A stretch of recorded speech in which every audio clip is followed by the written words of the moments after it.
Welcome everyone to today's session. This is an executive briefing session for SAP Training meant for executives, director level and above, or anybody who is in charge of designing or administering or deploying an SAP training program for their company. This is going to be a very short session, just 30 minutes long. We'll record it. We'll share the slides and the recording with everyone who has registered, and we'll probably send that out tomorrow. If you have any questions, you can enter those in your chat box or your question box, and I'll try to get to as many as I can during the time that we have allotted. Real quick about myself, my name is Thomas Michael.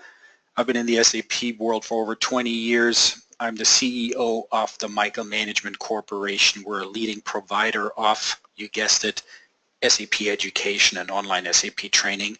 I'm also an ASUG volunteer. I have been doing that for many, many years. That's a very great organization. If you've never looked into this, it's definitely worthwhile. I'm a published author. I wrote some books on SAP. I also speak a lot at national SAP conferences. And if you ever want to reach out to me, if you don't get to your question, for example, or you don't get a chance to ask me something, here's my email address, tmichael@michaelmanagement.com. Don't be shy. Always feel free to send me something. I'll answer every email that I get. Now with that, let's get started real quick.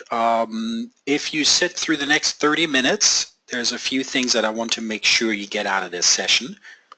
For one, I want to share two very good reasons why it's smart to pay attention to SAP training. I'll run through the 4 available SAP training options and give you the pros and cons for each one of them. And then I'll share with you what SAP professionals really want when it comes to SAP training. I'll share their expectations and their experiences with you. And then lastly, I have a few slides talking about success metrics, how you can define and track key performance indicators for your SAP training program. And finally, and most importantly, what's your takeaway from the session? What can you do at your company next week? So I'll share a few thoughts on that. Now, let's get started. Return on investment. Why would we even have to bother with SAP training? Why is this smart?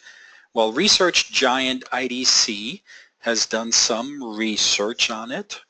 They've done a big study a couple years ago, and they found that the most successful companies in the SAP world spend at least 7% of their training or of their SAP budget on training. And successful defined as being on time and within budget with their SAP implementation projects. So 7% was the marker that they found that separated the really successful companies from the ones that weren't. Also, 80% of all IT managers say that effective training is critical to overall project success. Now the key here is effective training, not just any training. It has to be effective, and I'll share some slides on that a little later. And as I did my research on this and put together these slides, I found this one. This one actually I found on the SAP website. Look at this. It says, for every $1 spent on training, it will boost your productivity by 15%. Now, I'm no math genius, but I'm sure that's not how they wanted to word it. I found it funny that it's on their website. I think we all agree that money spent on training will boost productivity. I'm just not sure that they meant to use these metrics. $1 spent results in 15% productivity gains. Anyway, I did some research on my own, and I went to the Department of Labor website, and I found that the average attrition rate for all industries, all companies, all sizes of companies, all locations, so for all companies, the Department of Labor says it's about 12%, just over 12%. Attrition rate meaning that, you know, when people leave, they retire, they quit, they get a new job. So on average, every company in the US loses about 12% of its workforce annually. Now, again, IDC has done some research, and they found this, they call it the knowledge leakage, right? In the SAP role is much higher. In fact, it's as high as 25% per year. So our industry suffers from a much higher attrition rate than the average industry. Makes sense. In the tech world, things move very quickly and people move around a lot. So that's a marker to keep in mind. 25% per year. Case in fact, I had a meeting here in New York City with a new customer a few weeks ago. They have 800 SAP users, and they told me that they hire and train 200 new users every year, and that really confirmed that 25%. Also, I found this, and this one is really interesting. 89% of employees say that they would consider staying with their company long-term if only it invested in training. So that's a huge number, 89%. So how is that for a reason to invest in training, right? If you can retain talent at that rate, that'd be fantastic. All right, so now we know that it makes sense to pay attention to good SAP training, effective SAP training, because there's a real benefit to the organization there. This chart shows what probably most of you or your companies go through. If you start out here on the left, now the company made the decision to implement SAP. They started doing an initial training of most likely the project team members, all right? And then the company went live, so they had to train a bunch of end users. At that point, these end users were trained really well. They were functional, meaning that they were able to do their jobs, and the company started operating their SAP system.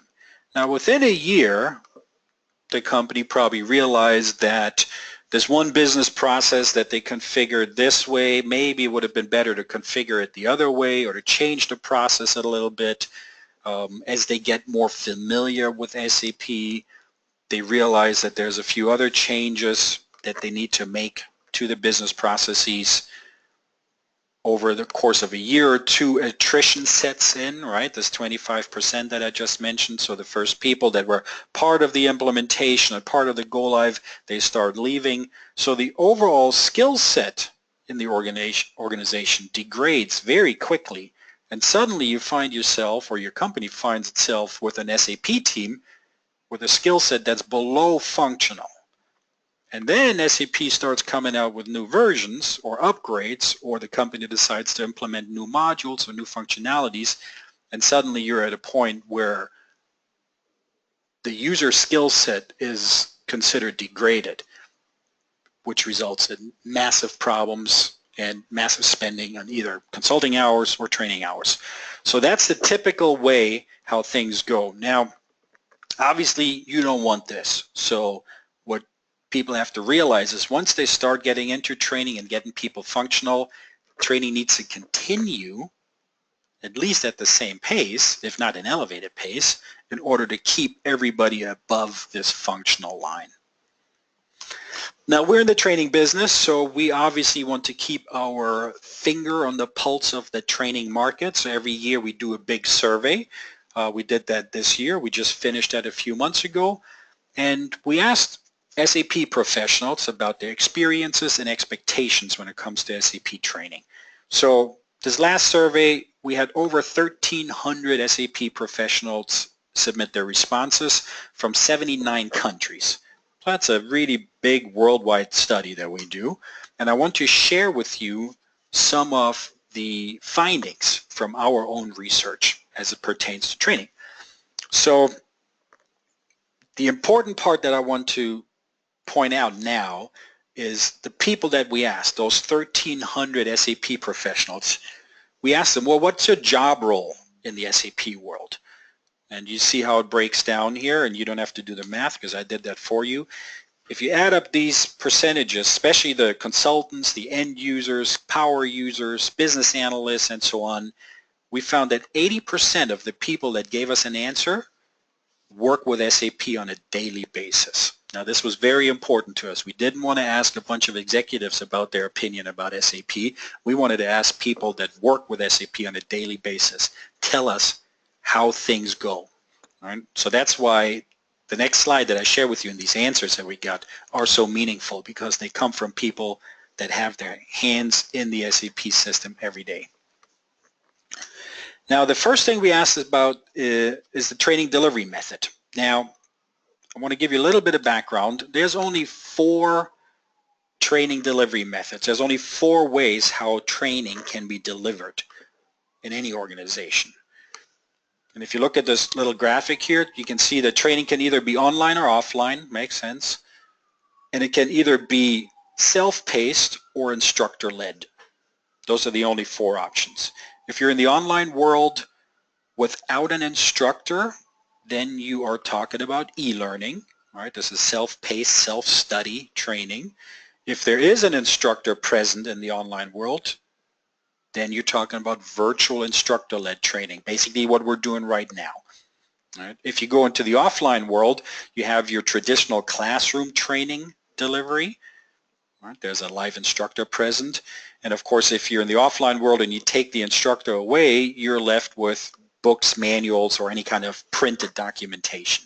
Those are the only 4 methods how training can be delivered. Each one of these has their own pros and cons, which I want to go through real quick. When we talk about e-learning, again, this is self-study, self-paced training. There's a lot of pros around it. Obviously, it's e-learning, so it's instantly available. It's training on demand when you need it. Typically, e-learning has a short duration.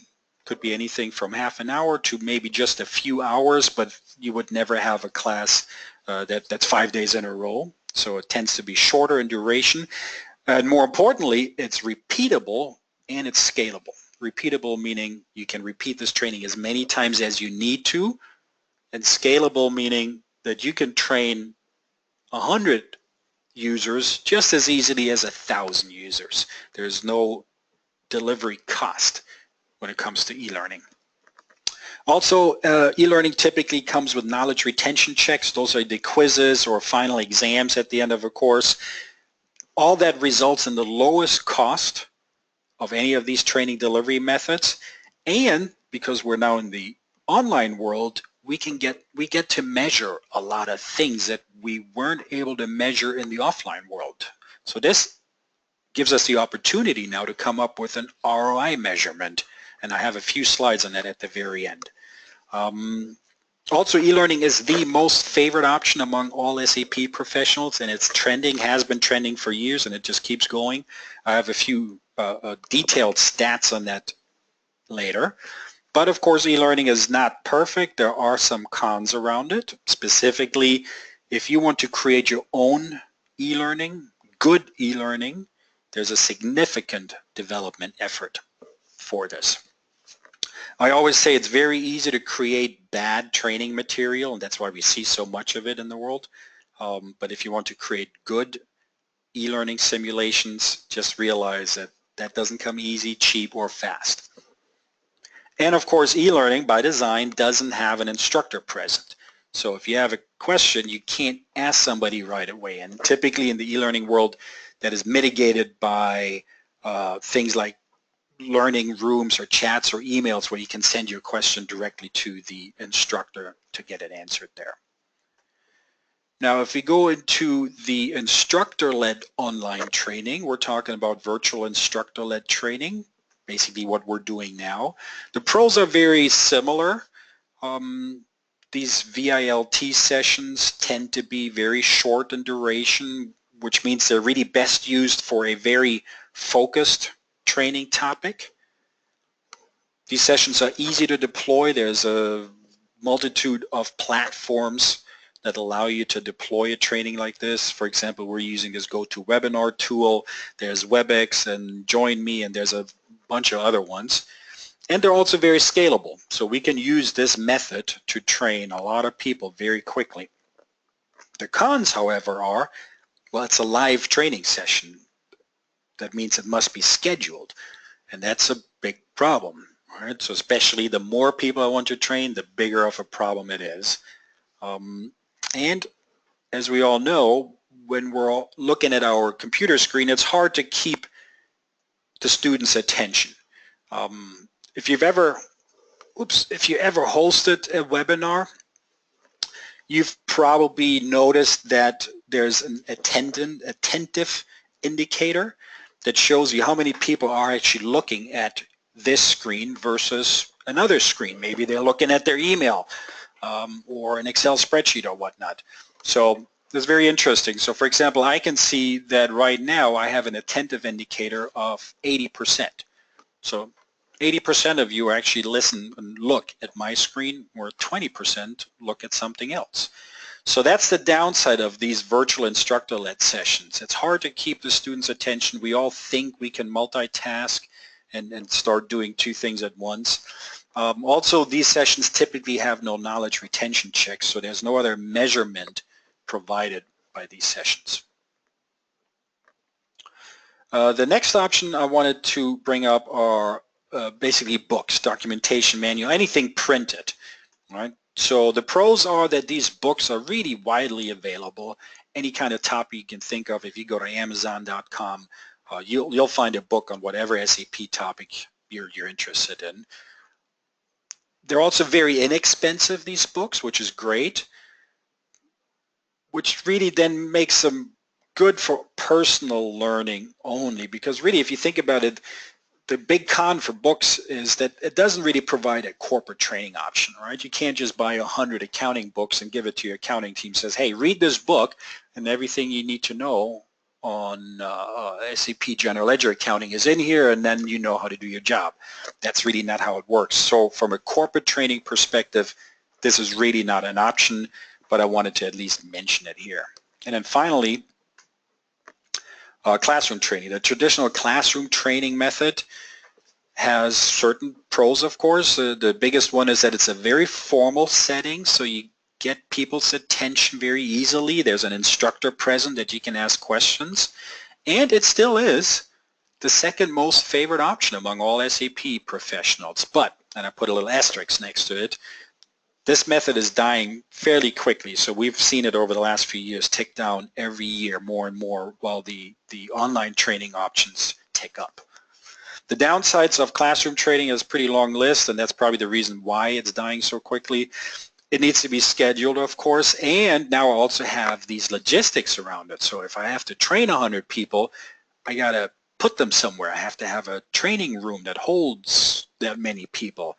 I also have to fly these people around the country, and now I have travel expenses to deal with and travel absences. So that costs the company real money.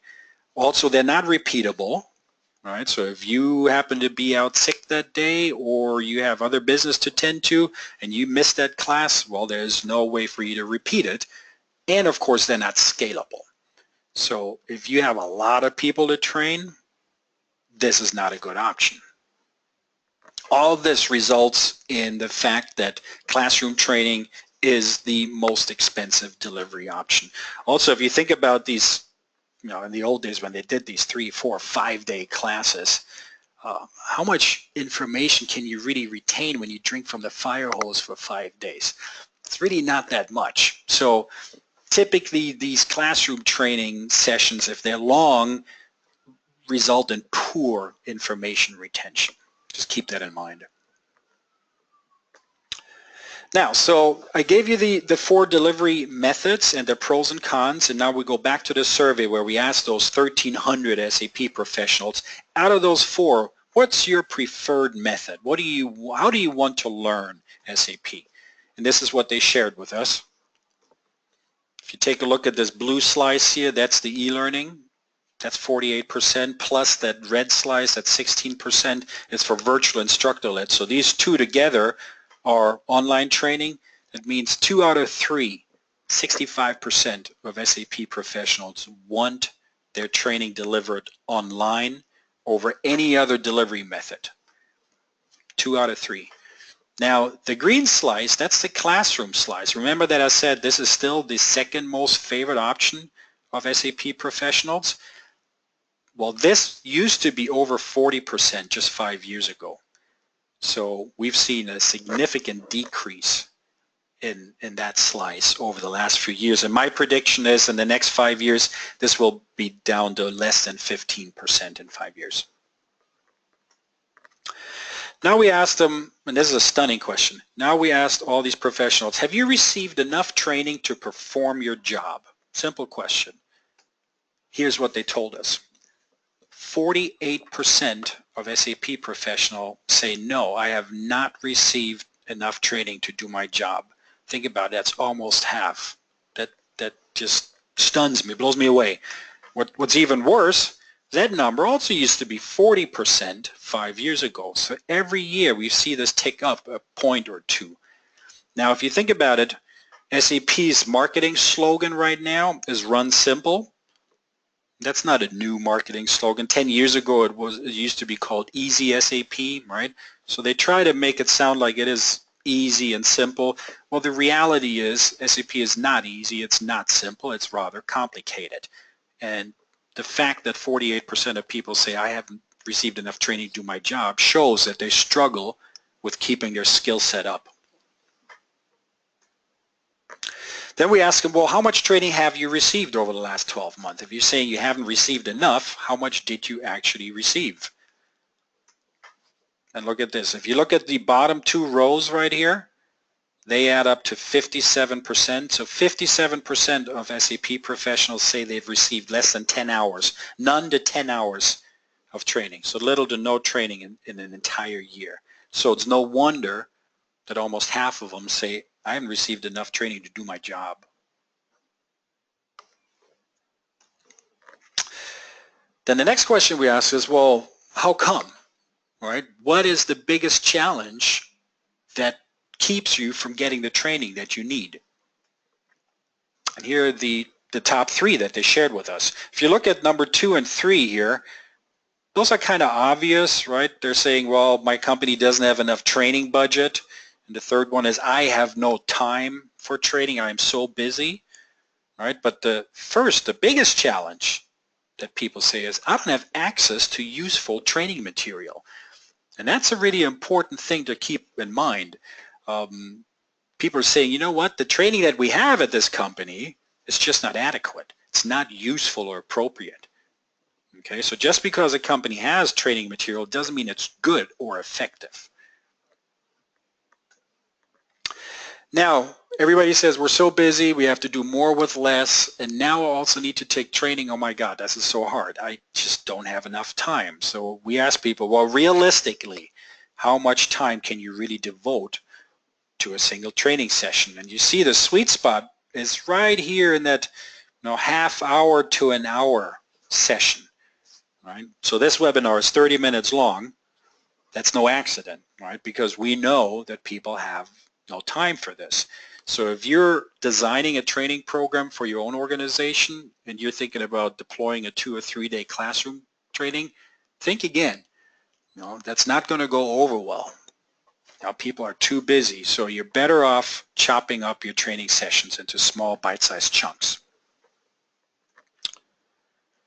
Now real quick, I want to share some success metrics. So when you do deploy online training, you can now measure a lot of things.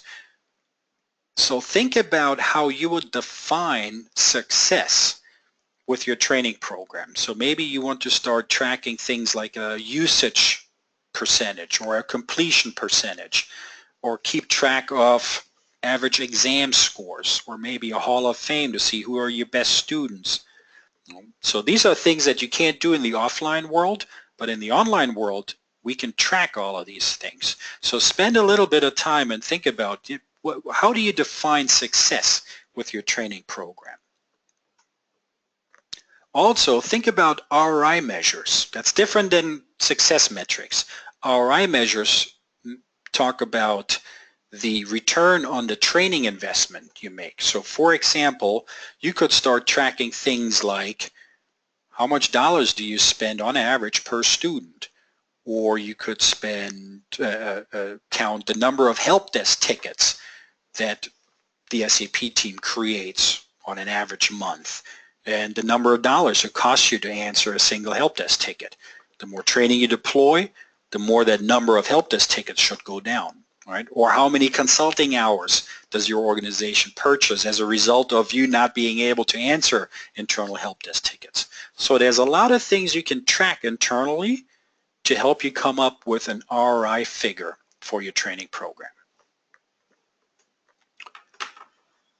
And now, last but certainly not least, I want to leave you with 5 things that you can do at your own company next week, well, maybe not next week because it's Thanksgiving, but the week after, to improve your own training program.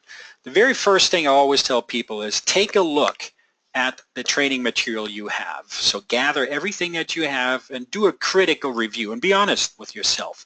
Look at this training material. Is it still the right content? Right? Is it still applicable? Right? Most of the times people gather stuff and they say, ooh, this is stuff that the consultants left here, these PowerPoint slides 5 years ago when we went live, and we don't even do business that way anymore. So really take a look at what you have, and then the next step is go to your users and do a survey similar to what we did and ask them, what kind of training do you need most, and how would you like that training to be delivered to you? And then most importantly, whatever they tell you, cater to that request. All right, so if they tell you that they need training in this topic and they would love to see some online sessions for it, don't start scheduling a 2-day on-site training class. That's not what they want. All right? Also, don't just pick a single training delivery method. I would always suggest that you pick 2. People tend to learn in different ways, different media, different avenues, different paces. So you want to have at least 2, if not more, training delivery methods in your training program. And again, spend a little bit of time coming up with some success metrics, KPIs, ROI figures. Collect these. Don't overthink it, right? Start easy. Just track 2, 3, 4 things tops, something that's easy for you to measure, collect, and then most importantly, don't just sit on it. Right? Share it with the students and share it with your executive team. And then last but not least, put someone in charge of driving the training program. I have worked with a lot of companies that they had really good training content, they had a great delivery method and a platform, and they should have been so successful at delivering training to their users, and they weren't. There was utter failures because nobody was there that owned or drove the training program success. This is not something where you build it and they will come. That's not how it happens. We're too busy and it's too easy to put this off. So put somebody in charge of driving the training program. Depending on how big your training program is, this could be a full-time role. All right, and that brings us to the very end of the session. We have literally a minute left. Just wanted to share my email with you guys one more time. And also, if you like these survey stats, you can download the whole survey. I just shared a glimpse with you. There's a bunch more stats and data in this. Here's the link, michaelmanagement.com/survey. And with that, I think we are out of time. Let me see if I can answer one quick question. Will we get a copy of the presentation? Absolutely, yes. We will share these slides and the session recording with all of you. Look for an email from us tomorrow. And with that, I thank you very much. I hope you learned something in this session. I hope you found it useful. And I wish you a good rest of the day and happy Thanksgiving next week. Thank you so much, everyone. Bye-bye.